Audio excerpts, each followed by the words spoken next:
गुरु दीन दयाला धीरज आला क्षमा को पाला सत्यमहि दया को रन स्वतः विचारन भरमानी न बोध जहि बंधन तोरी जीवन छोरी कर निज होरी परखत विनवो चरना काज सुधर तुम्हारी शरणा शांति यही सद्गुरु देवा दया एवा पार करेवा भव रे निरहंकारी जग से पा बोध रूपारी दुखदा रहित वासना मिटी ना हरहूँ शासना गुणयागर त्याग करंता आसन ता भाषण तंता नहे नागर रहित वासना मेटी ना हरहूँ शासना गुण आगर दाँ गुरुवर देव सहज स्वाभाविक ज्ञान निधि करन हार भव व जहाँ न संशय है भरमादीन कृपा ज्ञान जेहि सब जालन लखे खानिबान न करहूँ शमन आसक्ति गुरु बंदों मुख पारखी शिष्य भेंट धरुहा वचन उचारूं बंद सत प्रेम के साहे बंदगी साहे।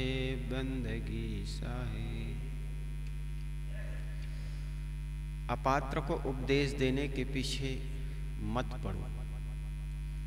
साहेब साखी नंबर 176 नंबर की साखी में कहते हैं, कई बार होता है आदमी पात्र उस ढंग से है नहीं, फिर भी उपदेश देते चले जाते हैं। मूर्ख सो क्या बोलिए 600 काह बसाए, पाहन में क्या मारिए जो चोखा तीर नशाए। यहाँ पर जो लोग अपात्र है, जो योग्य नहीं है, ऐसे लोगों को उच्च स्तर की बात, जड़ चेतन की बात बताने से कोई फायदा नहीं होता है। इसलिए सामान्य लोगों के पास उपदेश करना अपने समय और शक्ति का दुरुपयोग करना है। साहब कहते हैं मूर्ख से बात करके क्या फायदा होगा, तथा सट से अपना क्या बस चलेगा। जो मूर्ख व्यक्ति है उसमें अपना बस क्या चलेगा, वो तो अपना ही बात हाकेगा ना। कई बार गुरुदेव के पास कई लोग ऐसे आते थे जो अपनी ही डींगे हाके करते थे, अपना ही उपदेश, अपना ही ज्ञान की बातें, कुछ जानता है उसी को बोलते रहते थे, और जाते समय कहते थे साहब आपके साथ सत्संग करने में बड़ा आनंद आया। गुरुजी के एक भी बात नहीं सुनते थे, बस अपनी ही बातें हाँकते चले जाते थे। एक बार एक व्यक्ति आए और अपनी बातों पर बातें कहते चले जा रहे थे, और बीच बीच में ये भी कहते साहब आप भी कुछ बोलिए। तो साहब ने कहा जब आपके अंदर की बातें भीड़े खत्म हो जाए ना, तब मैं बात कुछ डालूं तो बात रुकेगी, लेकिन आपके ही अंदर इतना विचारों की भीड़ चली जा रही है, उसमें अपनी बात कहाँ रुकेगी। जब कोई पात्र नल के नीचे रखा हो और पहले से ही भरा हो, तो नल खोलोगे तो नल की जो पानी है वो तो व्यर्थ बहेगा ना।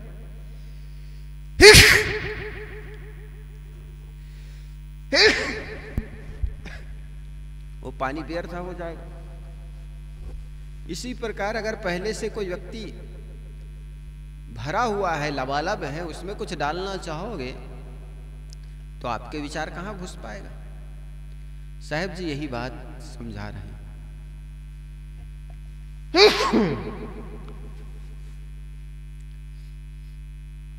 मूर्ख से बात करने से क्या फायदा, सट से अपना क्या वश चलेगा।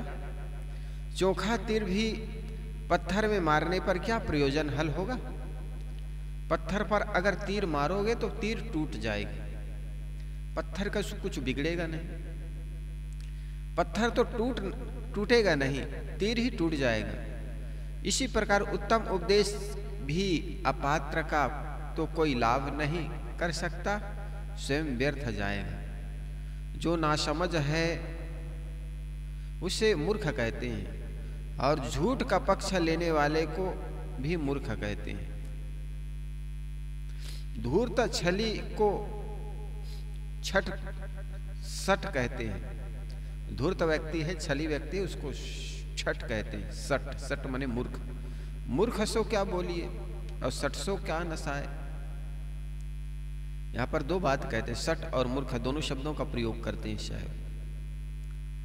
धूर्त और छली को सट कहते हैं। सट का अर्थ है मूर्ता में चिपके रहना भी है। सदगुरु कहते हैं कि ऐसे लोगों को उपदेश देने के चक्कर में नहीं रहना चाहिए। जो मूर्ख और सट है, ऐसे लोग पत्थर के समान हैं। उनमें तीर चुभ नहीं सकते, बल्कि वे स्वयं टूट जाते हैं। कुछ लोग ऐसे मूढ़ होते हैं कि उनको उपदेश देने के पीछे पड़ने से उपदेष्टा के समय तथा शक्ति का अपव्यय होता है और उनका कोई कल्याण नहीं होता। अतएव अपात्रों को चेताने के पीछे ज्यादा नहीं पड़ना चाहिए। कई बार आदमी हाथ धोकर पीछे पड़ जाता है और मन में भी होता है आदमी ये बात कह दूं तो सुधर जाएगा, संभल जाएगा। लेकिन ये दुनिया में अधिकतर लोग अपने दुख से दुखी है। आपकी बात कौन सुनेगा। लेकिन मन में साधक जब पहली बार साधना क्षेत्र में आता है, थोड़ी बहुत ज्ञान की बातें जब जान जाता है, तो उनके मन में होता है कि मैं ये बात कह दूं, ये बात समझ जाएगा, और बीच बीच में वो बात अपनी रखता रहता है। लेकिन बिना प्रयोजन के बात करने से सब बात व्यर्थ चला जाता है। साहब कहते हैं अगर एक एक बात कोई व्यक्ति सुन रहा हो तो हमारी बातों पर कोई असर पड़ेगा। अगर बीच में हम चले जाएंगे, बोल देंगे, तो उन बातों का व्यर्थ नहीं पड़ता है। बड़े सोच समझ कर कोई बात करें, जिससे मालूम होता है आपके मुख से वाणी ही नहीं बल्कि हीरे टपक रहे हैं, और सुनने वाले उनको बड़े धैर्यता से भी पकड़ेगा। हम व्यर्थ है कि बोलने की आदत हो जाएगी ना, फिर लोग सोचने लगेंगे तो ऐसे ही बोलते रहते हैं। इनकी बोली में फिर हल्कापन आ जाएगी, बातों में हल्कीपन आ जाएगी। इसलिए हर बात बड़े सोच समझ के अपात्र युक्त व्यक्ति को करना चाहिए। जैसे कई बार हम अनेक जगहों पर जाते हैं, अनेक लोग मिलते हैं। अब उनका अपना इष्ट होता है, उनका अपना भगवान है, उनकी अपनी मान्यता है, परंपरा है। अब उनके अनुसार वो शिष्टाचार निभाता है। वो हमें नहीं जानता कि हम क्या शिष्टाचार निभाते हैं। साहिब बंदी कहते हैं कि सत साहिब कहते हैं, ये क्या कहते हैं वो जान नहीं रहे हैं। लेकिन हम जान रहे हैं। वो आदमी किसी को मानता है तो जय श्री राम कहते हैं, कोई जय श्री कृष्णा कहते हैं। और हम ऐसे जगहों पर जाकर साहिब बंदी कहें तो वो कहेगा क्या कह रहे हो, समझ में आएगा उनको बिल्कुल समझ में नहीं आएगा। इसलिए उनके अनुसार हम शिष्टाचार निभा ले, क्या लगता। हमारे साहिब बंदगी करने से कोई कबीर साहब को नहीं मिल जाएगा और जय श्री राम कहने से राम को नहीं मिल जाएगा। वो अपनी अपनी आदर है। हम सामने वाले को आदर कैसे करते हैं। इसलिए शतपात्र वह व्यक्ति है जो सामने वाले को देख लेता है किसको मानता और समझ जाता है। अब समझ में नहीं आए तो केवल हाथ जोड़ लिए, क्या फर्क पड़ता है, मुख से कोई आवाज नहीं निकले। लेकिन उनके सामने हमने हाथ जोड़ लिया, अपना ये शिष्टाचार निभा लिए। तो जो भी व्यक्ति आए उसके सामने अपनी परंपरा की बातें या अपने ही शिष्टाचार हाँक देना ये कम ठीक रहता है। इसलिए सामने वाले व्यक्ति को हमें आदर करना है तो उनके शिष्टाचार के अनुसार कर ले, क्या फर्क पड़ता है, या केवल हाथ जोड़ ले। ये बड़ी अच्छी आदत है कि किसी के सामने हाथ जोड़ लेना, पहले से शिष्टाचार। एक बार मंच पर बैठे थे, कोई भक्त आ गए, हमने हाथ पहले जोड़ लिया। भक्तों ने कहा गुरुदेव आप पहले हाथ जोड़ते हैं, ये बड़ी शोभा नहीं देती। हमने कहा फर्क क्या पड़ता है, मैं जोड़ूं या आप जोड़ो। आप जोड़ोगे तो भी हमें जोड़ना ही पड़ेगा, हम जोड़ ही रहे हैं तो आप भी जोड़ रहे हैं। तो कोई भी जोड़े, किसी व्यक्ति के सामने शिष्टाचारवत हाथ जोड़ लेना बहुत अच्छी बात होती है। वही बात साहब कहते मूर्ख सो क्या बोलिए, सटसो काह नशाए, पाहन में क्या मारिए जो चोखा तीर नशाए। आगे साखी साहब 177 में कहते हैं जैसी गोली गुंबज की नीच परी ठहराए, तैसा हृदय मूर्ख कहा शब्द नहीं ठहराए। साहब कहते हैं मंदिर के गोल गुंबज पर रखी गोली लुढ़क कर नीचे गिर जाती है। मंदिर के गुंबज पर कोई भी गोली रखो, कोई भी गोल चीज रखो, वो लुढ़क कर नीचे गिर ही जाएगी, वहां रुकने वाला नहीं है। इसी प्रकार मूर्ख मनुष्य का हृदय होता है, उसमें निर्गुण शब्द नहीं ठहरता। आप गुंबज पर गोली रखकर देख लीजिए, वह वहां टिक नहीं सकती। गुंबज भी गोली गोल तथा गोली भी गोल, अतः उनके वहां टिकने का प्रश्न ही नहीं है। इसी प्रकार ज्ञान की बातें मूर्ख के मन में ठहर नहीं सकती। वे व्यक्ति बात को समझ ही नहीं सकता और समझ भी जाए तो उसे मान नहीं सकता। उनके पीछे अपना समय नष्ट करने की क्या आवश्यकता है। कहा है ना, अति भला अति खल को शिक्षा नहीं लागत। विश्राम सागर में कहा है कि अति खल को शिक्षा नहीं लागत, दुख पड़े पर आप ही जागत। अति खल व्यक्ति है, अति मूर्ख व्यक्ति है, उसको ज्ञान की तो बातें नहीं लगेगी। अब कई बार होता है हमें समझ में आ जाती है आदमी जो जा रहा है वो रास्ता गलत है और हम भरसक प्रयास करते हैं। ऐसे व्यक्ति को साहब कहते उनके अपने हालत पर छोड़ देना चाहिए। अति खल को शिक्षा नहीं लागत, आप दुख पड़े पर आप ही जागत। जब दुख पड़ेगा तो स्वयं जग जाएगा। ऐसे व्यक्ति के पीछे हाथ धो करके पड़ना और सोचे कि इनको एक बात कह दूं तो संभल जाएगा, इनके जीवन में दुख नहीं आएगा जो आने वाला है, तो आदमी को ये बात ज्ञान की बातें नहीं लगेगी। दुख पड़े पर आप ही जागत। ऐसे लोग जब दुख आएगा तो स्वयं संभल जाएगा। और नहीं भी संभलेगा तो हमें क्या लगता है, हमें क्या फर्क पड़ेगा। लेकिन फिर भी जब कोई व्यक्ति हो, पात्र हो, वो व्यक्ति को समझाने में अच्छा लगता है और बात अच्छी है। जब हमारी बातों को कोई सुन रहा हो, कोई हमें सलाह ले रहा हो, तो उचित बात बताना, उचित सलाह देना, ये ठीक है। लेकिन हमें पूछ भी नहीं रहा है और हम एकाएक बताए चले जा रहे हैं, तो साहब कहते हैं वो बात तो मानेगा नहीं, आपकी बात मानेगा नहीं। एक तो सुनेगा नहीं, सुन भी लिया तो मानेगा नहीं, क्योंकि जो व्यक्ति को ज्ञान का अहंकार है, एक तो अज्ञानी व्यक्ति को बताया जा सकता है, समझाया जा सकता है, दूसरा विद्वान व्यक्ति को बताया जा सकता है, कहा जा सकता है निवेदन। लेकिन जिस व्यक्ति को ये पता हो कि खुद को ऐसा लगता है कि मैं बहुत सपात्र हूं, ज्ञानी हूं, ऐसे व्यक्ति को समझाना बड़ा कठिन होता है। साहब वही बात कह रहे हैं कि जो व्यक्ति को पहले से भ्रम है कि मुझे ज्ञान है, मैं जानता हूं, उस व्यक्ति को समझाओगे कैसे, बताओगे कैसे? जो ज्ञानी है तो उसके निवेदन किया जा सकता है, मूर्ख है उसको ज्ञान दे जा सकता है। लेकिन जिस व्यक्ति को भ्रम है, मुझे ज्ञान है, मैं जानता हूं सब बात, उस व्यक्ति को समझाना बड़ा कठिन है। इसलिए साहब कहते हैं जैसी गोली गुंबज की नीच परी ठहराए, तैसे हृदय मूर्ख का शब्द नहीं ठहराए। इसलिए ऐसे व्यक्ति को उनकी हालत पर छोड़ देना चाहिए। अति खल को शिक्षा नहीं लागत, दुख पड़े पर आप ही जागत।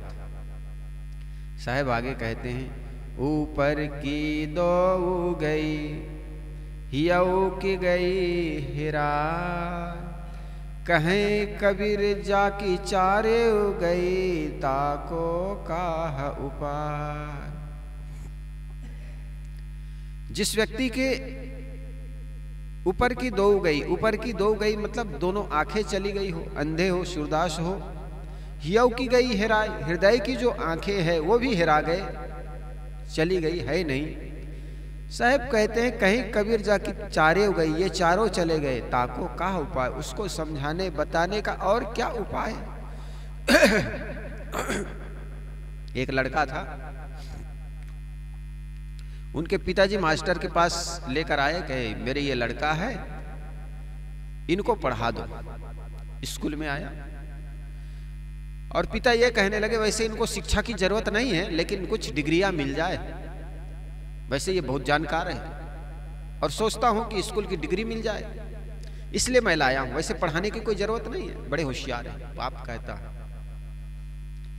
मास्टर ने सोचा ये बड़ा गजब के पिता है, कहता है स्कूल में पढ़ाने की जरूरत नहीं, बड़े विद्वान है और डिग्रियां के लिए पढ़ाना चाहता है। पिता चले गए,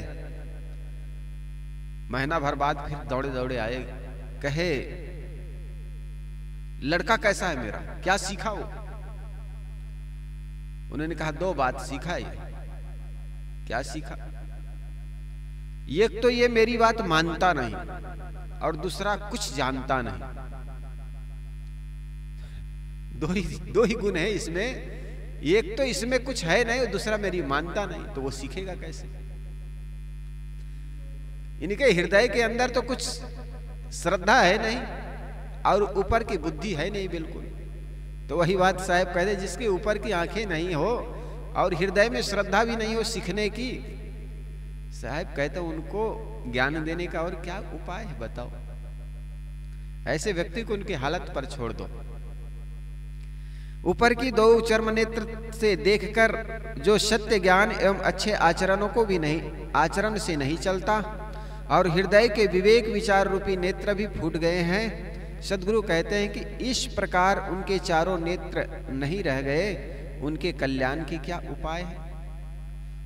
उनको परम शांति पाने का और क्या उपाय है उनके पास बताओ? जो व्यक्ति दूसरे की सलाह, उचित सलाहों को ना मानता हो और अपनी विवेक का भी प्रयोग नहीं करता हो, वो आदमी तो गर्त में जाएगा ही, खाई में गिरेगा, उसके अलावा दूसरा उपाय है नहीं। मनुष्य के चार नेत्र होते हैं, दो बाहरी चर्म और दो भीतरी विवेक विचार के। बाहरी नेत्र से देखकर बहुत कुछ समझा जा सकता है और अपने भी सुधारा जा सकता है। हम संसार में देखते हैं कि सत्य जीव अपने अपने कर्मों के फल भोग रहे हैं। संसार में जो व्यक्ति बुरे कर्म करते हैं उन्हें देर या सबेर उनके फल भोगने पड़ते हैं। यह प्रकृति का अटल नियम है कि प्रकृति की प्रतिक्रिया, फल का प्रतिबल, बल का प्रतिबल, ध्वनि का प्रतिध्वनि एवं बीम के प्रतिबिंब होते हैं। हम जो कुछ करते हैं उनका फल आता ही है। यह संसार में नजरों नजर देखा जाता है। रावण जैसा बलवान एवं विद्वान व्यक्ति पर स्त्री हरण करने से समूल नष्ट हुए हैं। राजा रावण को बहुत लोग समझाने आए। भाई ने कहा कि राम आखिर क्यों आक्रमण कर रहे हैं, क्यों चढ़ाई कर रहे हैं? उन्होंने कहा क्योंकि उनकी सीता को हरण कर लिया गया। बहुत लोग समझाने आए। विभीषण ने भी हाथ जोड़ करके कहा भाई पराई स्त्री को पति के हवाले कर देना चाहिए। और उनके मोटे भाई मझले वाले भी समझाया, लेकिन वे मानने के लिए तैयार नहीं। रावण जैसे बलवान एवं विद्वान व्यक्ति पर स्त्री हरण करने में समूल नष्ट हुए। युधिष्ठिर जैसा नीति निपुण धर्मज्ञ पुरुष जुआ के व्यसन में लीन होने से पूरे परिवार सहित दर दर भटक कर ठोकर खाए। दुर्योधन ने भाई के हक को मार लिया, पांडवों को धोखा देकर उनके राज्य जीत लिया और शर्त के अनुसार पांडवों को 12 वर्ष का वनवास, 1 वर्ष अज्ञातवास रहने पर भी उन्हें राज्य नहीं लौटाया। उनके फल में उनका समूल नष्ट हुआ। राज्य के लोभ में युधिष्ठिर ने बंधु कौरवों का नाश किया तो उनके फल में वे शेष जीवन मानसिक अनुताप में जलते रहे और अंत दुख हुआ। हिटलर, मोसोलिनी आदि सबके अतिताईपन का अंतिम परिणाम उनके लिए दुख हुआ। संसार में देखा जाता है कि जो दूसरों को मारता या मरवाता है वह प्रायः मारा जाता है। दूसरों को भय देने वाला स्वयं भय पाता है और जो दूसरों को निर्भय तथा प्रेम देता है वह दूसरों से निर्भय व प्रेम पाता है। हम आंखों से देखते हैं कि जवानी में के मद में चमकता हुआ मनुष्य एक दिन रोगी और बूढ़ा होकर पके धान के पौधे के समान झुक जाता है। हम जिनका एक दिन घर, परिवार, समाज एवं देश में वर्चस्व देखते हैं उन्हीं का उनमें रहते हुए पतन देखते हैं। हम सभी ग्राहकों का विनाश, हम सभी संग्रहों का विनाश, सभी उन्नतियों का पतन, सभी संयोग का वियोग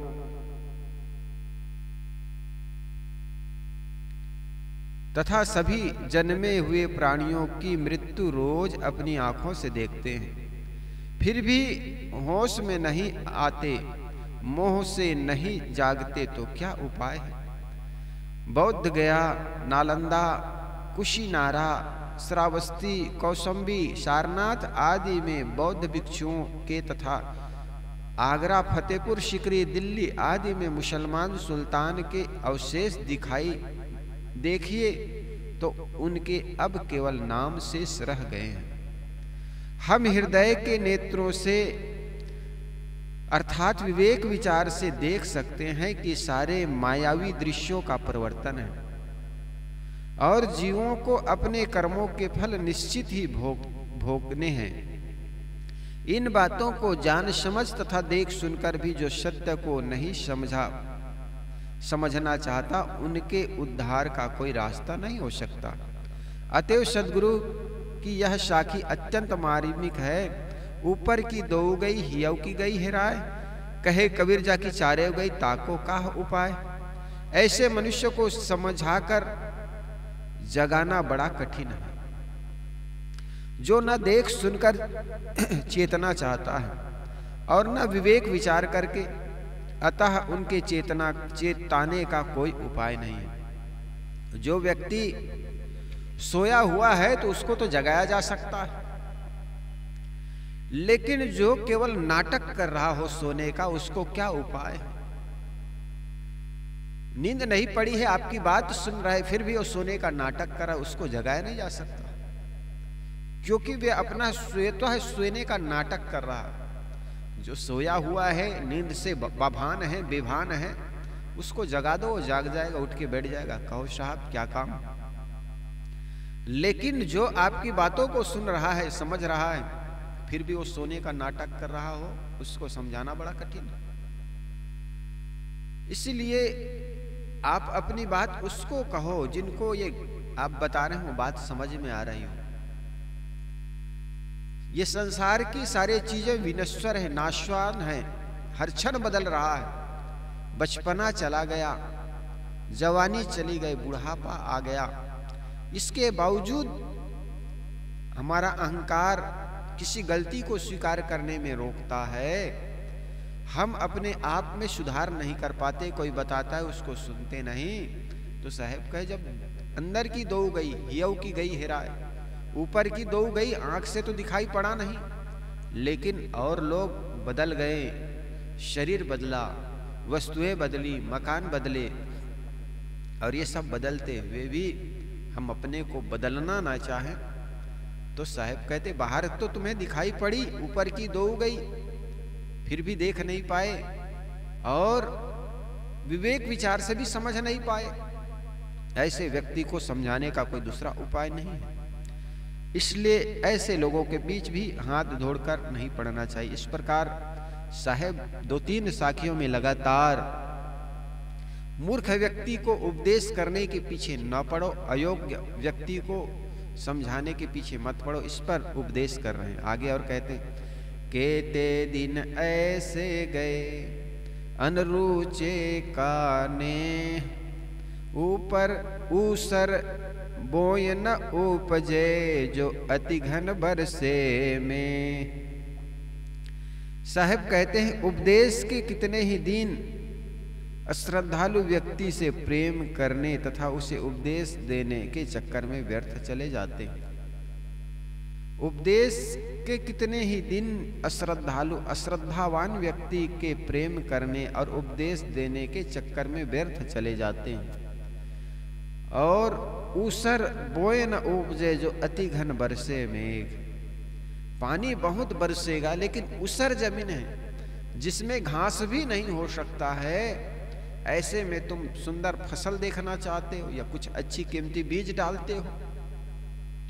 साहब कहते चाहे जितनी बारिश हो जाए, ऊसर जमीन में उपजने वाला नहीं है। उदाहरण कितना सटीक है, यदि ऊसर जमीन में खूब पानी बरसे, उसमें बीज बोया जाए तो क्या आशा की जा सकती है कि उसमें फसल होगी? यद्यपि नहीं, कदापि नहीं।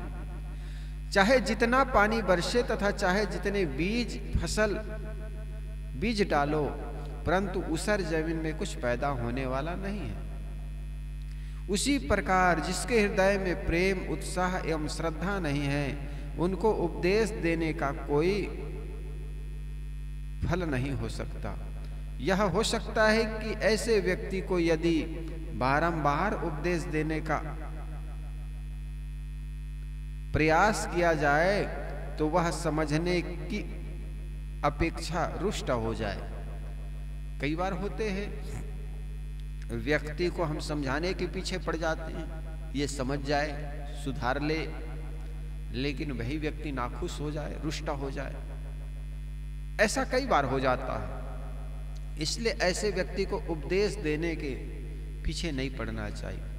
लेकिन मन में कई बार होता है ये हमारे अपने हैं, कुछ सीखे कुछ समझे, आदमी हाथ धोकर पीछे पड़ जाता है, उल्टा वे नाराज हो जाते हैं। तो ऐसे करना भी नहीं चाहिए।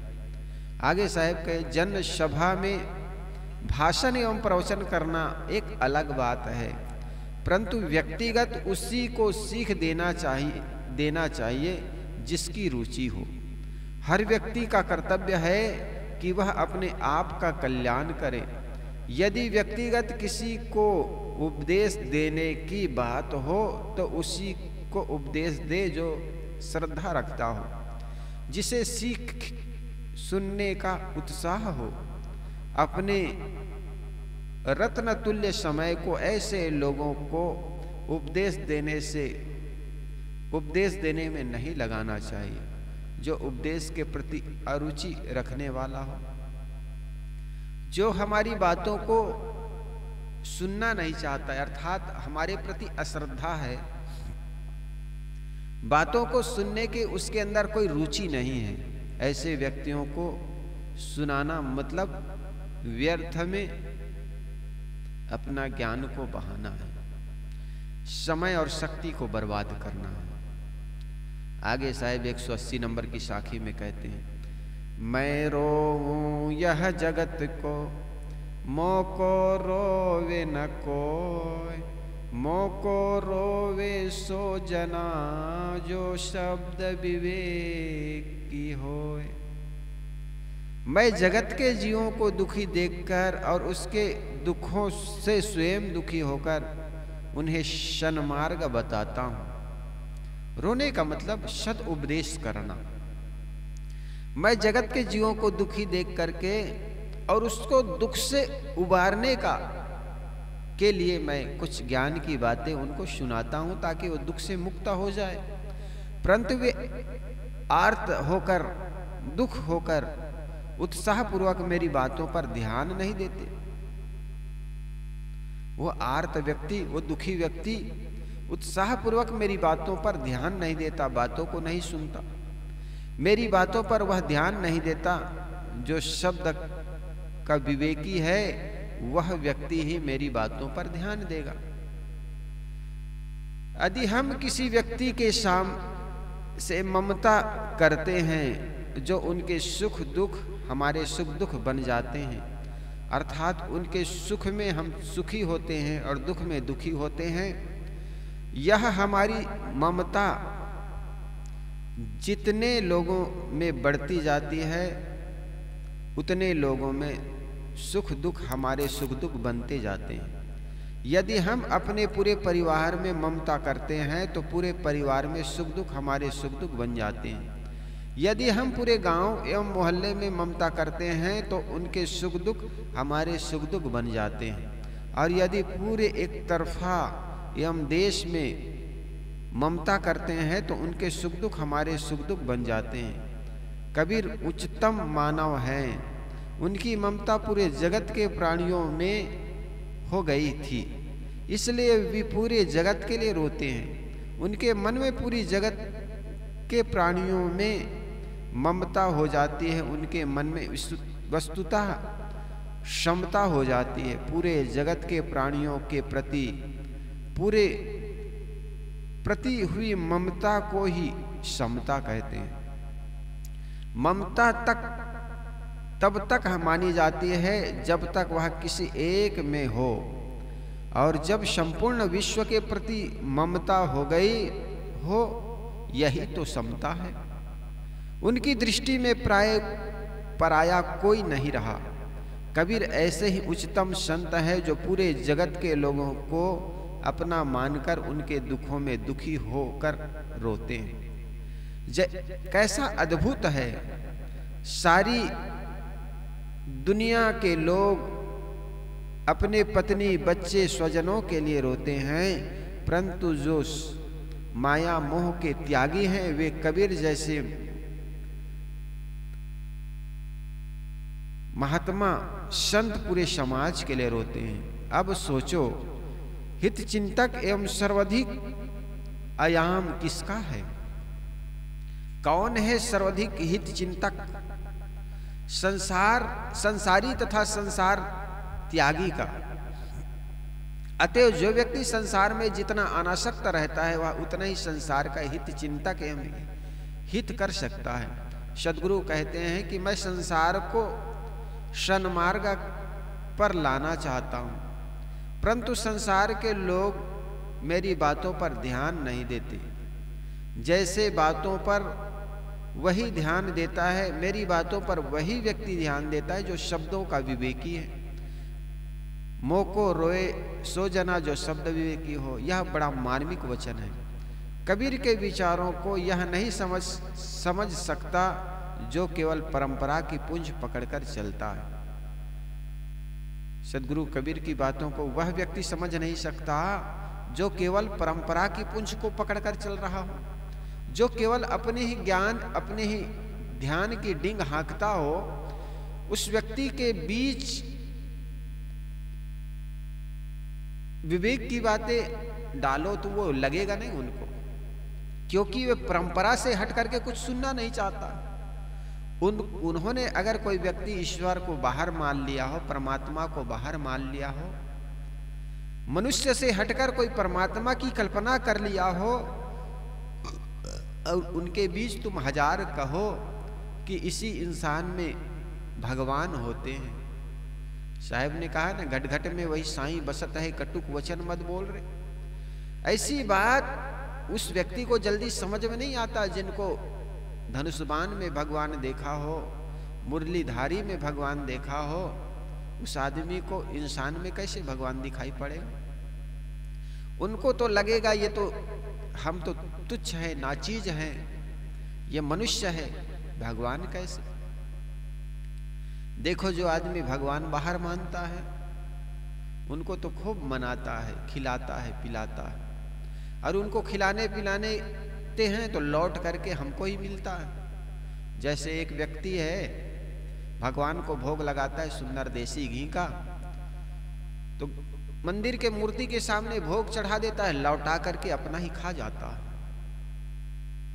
लेकिन एक इंसान को भगवान माने, घर के पिता को भगवान माने, घर में रही माँ को, पत्नी को, तो उनके साथ भगवान जैसे व्यवहार करना बड़ा मुश्किल है। क्योंकि पत्थर के भगवान को तो भोग लगाकर वापस हमें मिल ही जाता, लेकिन अगर सामने वाले को भोग लगाते आदमी को तो वो चट कर जाएगा, हमारे लिए बचाएगा नहीं। अच्छा, उनके साथ बड़े समता का अच्छा व्यवहार करना, प्रेम का, वो भी नहीं हो सकता, क्योंकि जिंदगी भर दिन भर उनके सानिध्य रहना है और उनके साथ सुंदर वर्ताव हर क्षण करें, ये भी आदमी को मुश्किल लगता। तो उनको जो आदमी हमें रोके ना, टोके ना, हम गलत मार्ग पर चले लेकिन उसको भी रोके ना, हम कैसे भी बोले रोके ना। इसीलिए लोग फोटो को भगवान मानना बड़ा सरल होता है। भगवान फोटो को भगवान गुरु मान करके पूजना बड़ा सरल होता है, क्योंकि हम गलत करें चाहे गलत सही करें। एक हनुमान का पुजारी हनुमान की पूजा करता है, बीड़ी भी पीता है, मंदिर में धुआं भी छोड़ता है। वो हनुमान जी को क्या पता ये धुआं छोड़ रहा है कि अगरबत्ती छोड़ रहा है। अब हनुमान जी को अगरबत्ती घुमाना बड़ा सरल है, लेकिन गुरु बैठा है वहां पर बीड़ी पीना बड़ा मुश्किल है। गुरु जी रोक देगा, गलत काम करेगा रोकोगे। इसलिए कहते जीवित जब तक भगवान है, जीवित जब तक गुरु है, बड़ा खतरनाक। मर गए बस फोटो बनाकर पूजते रहो, क्या फर्क पड़ता है, वो रोकेगा नहीं, टोकेगा नहीं आपको। और आदमी यही बड़ा सरल लगता है। जिंदा है जब तक आदमी उनके साथ अच्छा वर्ताव नहीं कर पाता। घर में माँ बाप जब तक जीवित है उनके साथ सुंदर वर्ताव नहीं करते। मर जाएगा, हजारों लोगों को भजन भंडारा कराता है, उनको भोग लगाएगा। इसलिए साहब ने कहा ना, कौवा को बाप बनाकर पूजते हैं उनको मरने के बाद। जीवित है बाप बड़े खतरनाक, रोकेगा। खतरनाक इसलिए क्योंकि वो रोकेगा। आप जब जब गलत कदम रखेंगे पिता आपको रोकेगा, गुरु आपको रोकेंगे, माँ आपको रोकेंगी। इसलिए उनको गुरु मानना, उनको देवता मानना बड़ा कठिन हो जाता।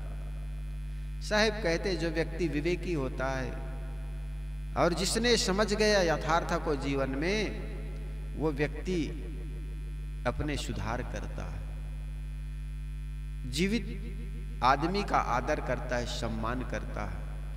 इसलिए जो जीवित है उनका आदर करना सीखे। इसलिए साहब कहते हैं कि संसार के लोग पाखंड में जो उलझे हुए, पाखंड सागर में डूबे हुए हैं और दुखी हैं, उन दोनों दुखी में जीव का उद्धार करना कबीर का मंतव्य है। समाज के लोग जब दुखी हैं तो दुख से मुक्त करने के लिए ज्ञानी जब ज्ञान देता है, उनका कर्तव्य बनता है। किसी खाई खंडक में गिरने वाले व्यक्ति को रोकना एक ज्ञानी पुरुष का लक्षण है। गलत मार्ग पर जाने वाले व्यक्ति को जानकार व्यक्ति रोकता है कि जिस मार्ग पर तुम जा रहे हो वो गलत है, लेकिन फिर भी नहीं मानता तो उसका क्या उपाय है बताओ। इसलिए कहे ना, अति खल को शिक्षा नहीं लागत, दुख पड़े पर आप ही जागत। ऐसे व्यक्ति तो दुख पड़ेगा जीवन में तभी जागेगा, अन्यथा उसके दूसरे रास्ता नहीं। एक बच्चा होता है, माँ उसको बलात् रोकती है, आग है जल जाएगा भले आदमी, जिस आग को तुम पकड़ने जा रहे हो उस आग में जल जाओगे, बच्चा जानता नहीं। और माँ जितने बार रोके उतने बार और मचलता है, लेकिन जिस बार हाथ में आग आ गई ना, तब लगता है माँ मेरे को रोक रही थी। अब फिर कभी जीवन में वो लड़का आग नहीं छुएगा। इसलिए अति खल को शिक्षा नहीं लागत, दुख पड़े पर आप ही जागत। माँ कई बार चाय पीती, दूध पीती है, गरम दूध, बच्चा उसके लिए लपकता है, पिलाओ मुझे, मीठा लगता है, लेकिन बच्चा मचलता है, माँ रोकती। वही लड़का जब गरम दूध पी गए, जीभ जलता था, तब लगता है वो माँ इसीलिए रोक रही थी। तो कई बार होता है ज्ञान की शिक्षा ऐसा ही है, लगता नहीं, लेकिन अपने जीवन में दुख आता है तब आदमी जागता है, तब वो सीखता है कि वास्तव में हम जिस मार्ग पर जा रहे थे वो मार्ग गलत है, अब नहीं जाएंगे, पुनः भूल करके भी नहीं जाता फिर आदमी। आज इतना ही। वंदनीय गुरुदेव तुमको वंदनीय है, काल जाल के फंदा भारी, काल फंदा भारी परखल,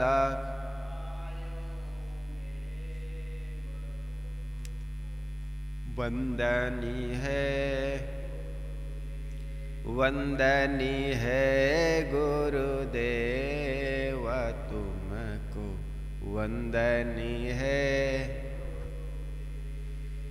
वेद शास्त्र सब खोजत हारे, वेद सब खोजत हारे, मर्म न जानत केव तुमको वंदनीय है,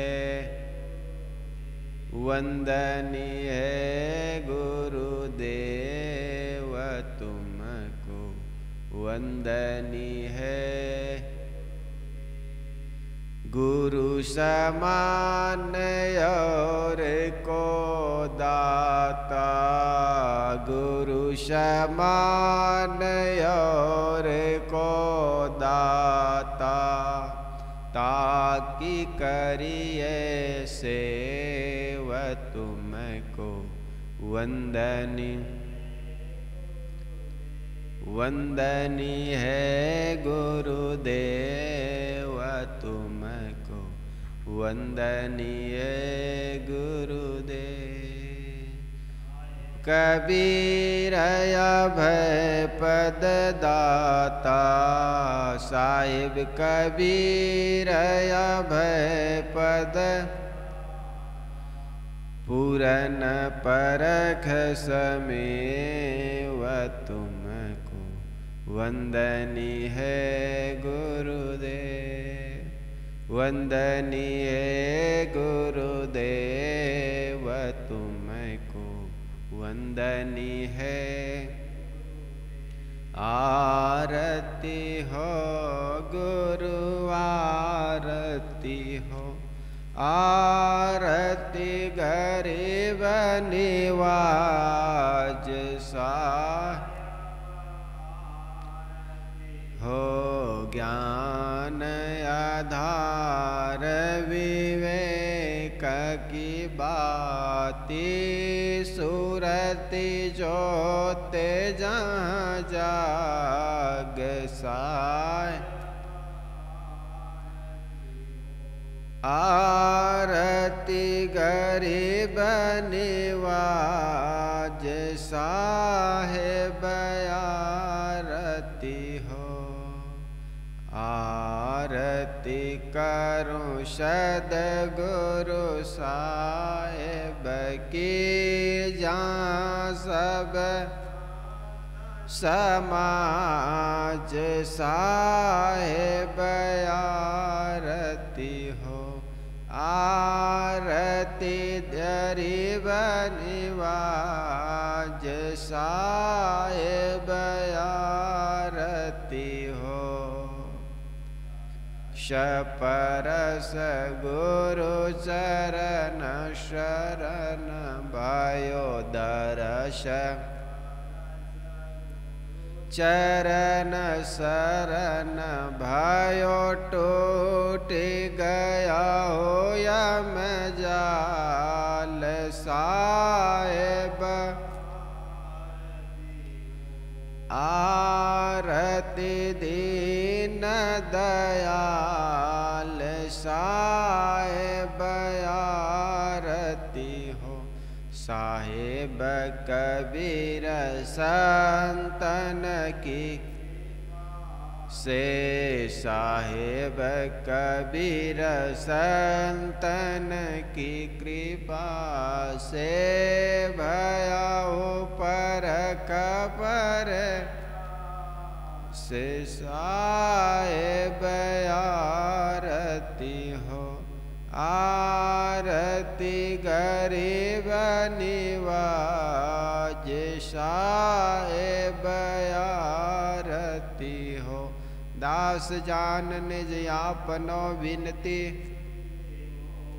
विनवत हूँ कर जोर के गुरु शरणागत तो काम क्रोध मद लोभ में नित मैं रहूं बुलान दीन दास प्रभु जान के लीजे बंदी छुड़ाए मम दृष्टि महामलिन है खाने वानी के बीच दया करे गुरु बोधिए मैं हूँ अधम यतिनी काल जाल बहु फेर में परिहों निपट गवा शरण आय की लाज है साहेब लीजे उबार मन वच कर्म गुरु साधु से टूटे नाम मने बंदी छोर यह दीजिए वरदान सदा अच्छे साहिब के दरबार में कमी काहू की नाथ बंदा मोह पावे नहीं चूक चाकरी माँ न गुरुरधिकम तत्वम न गुरुरधिकम तपा गुरुर्ज्ञानात् परम नास्ति तस्मै सद्गुरुवे नमः ध्यान मूलम गुरुर्मूर्ति गुरुपदम मंत्रमूलम गुरुर्वाक्यम मोक्षमूलम गुरुर्कृपा गुरुर्देव गुरुर्धर्मो गुरुर्निष्ठा परम तपा गुरुर्परतरम नास्ति नास्ति तत्वम गुरु परम दौशन मुख पार की धरु हाथ वचन उचारूं बंदगी सत्य प्रेम के साहे बंदगी साहे बोलिए सद्गुरुदेव की संत समाज की जय।